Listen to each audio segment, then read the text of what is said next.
Warm regards from the Institute of Democratization and Development. We reached a month of horrifying, unprovoked war against Ukraine that might become a double down for the aggressor. A month of resistance of the Ukrainian people and the Ukrainian state against ruscism. The fierce fight of adamantine people for their freedom, independence, and prosperity.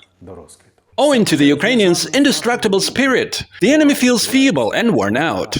Russian ground troops' tactical operations being defeated fueled Russian military and political leadership to constantly violate the rules of land warfare declared by the Geneva Convention. In the occupied territories, Ukrainians are being tortured, forcibly deported to ruscist filtration camps with subsequent movement to depressed regions of Russia. Meanwhile, combatants with tricolor on their chevrons brazenly and maliciously intimidate the civilians of free cities and villages, pounding and shelling them by hypersonic missiles, phosphorus bombs, threatening to attack the captured nuclear power plants. There are increasing concerns that Russia could use chemical weapons. Following the saying, "forewarned is forearmed," we have prepared the following information about the types of outlawed weapons that Russian orcs could use and, God forbid, exacerbate another genocide of the Ukrainian people. The United Nations Human Rights Office officially announced that it had received credible reports of several cases of Kremlin firing cluster munitions. The peculiarity of this type of weapon of mass destruction is that airdropped or ground-launched explosive weapon releases or ejects smaller submunitions. It is worth mentioning that such airdropped cluster munition, an RBK-500, was dropped on the city of Zatoka, Odessa region.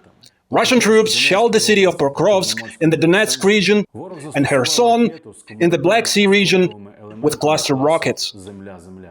Kharkiv is suffering terrible damage and casualties due to tornado, hurricane, cluster munition rockets. 4 coal miners died on the first day of the war from a ballistic missile attack on the Tochka complex with a cluster warhead. The cluster munitions of the Iskander-M ballistic missile were also documented in Kramatorsk.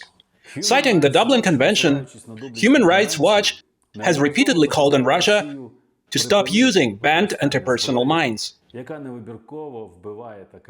Though the occupier ignores their reliability and the voice of common sense, as well as violates the international humanitarian law. On March the 24th, the town of Rubizhny in the Luhansk region was fired by phosphorus bombs. Russian troops in their attack on Ukraine's Popasna used phosphorus munitions.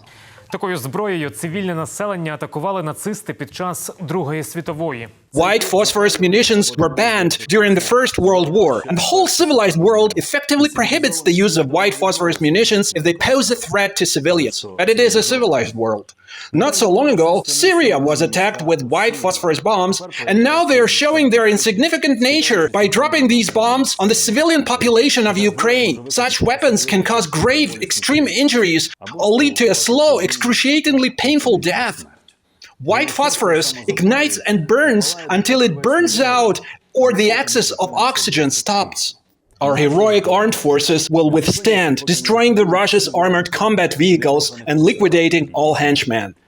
So, in Chernihiv region, the defense forces of Ukraine recently destroyed a Russian truck supplying thermobaric missiles to the TOS-1A Solntsepek. It is obvious that the Russian army also deploys thermobaric artillery weapon systems prohibited by the Geneva Convention in its aggression against Ukraine. Noteworthy thermobaric vacuum bombs were shelled to blow up the oil depot in Ochtyrka. The power of the explosion is determined by a small fraction of the escaped cryogens that become well mixed within the aerosol cloud during the delay time between rupture and ignition. This type of weapon is known as the deadliest non-nuclear bomb producing high-temperature explosions. Russian forces have been shelling the Zaporizhzhia power plant, the largest nuclear plant of its kind in Europe.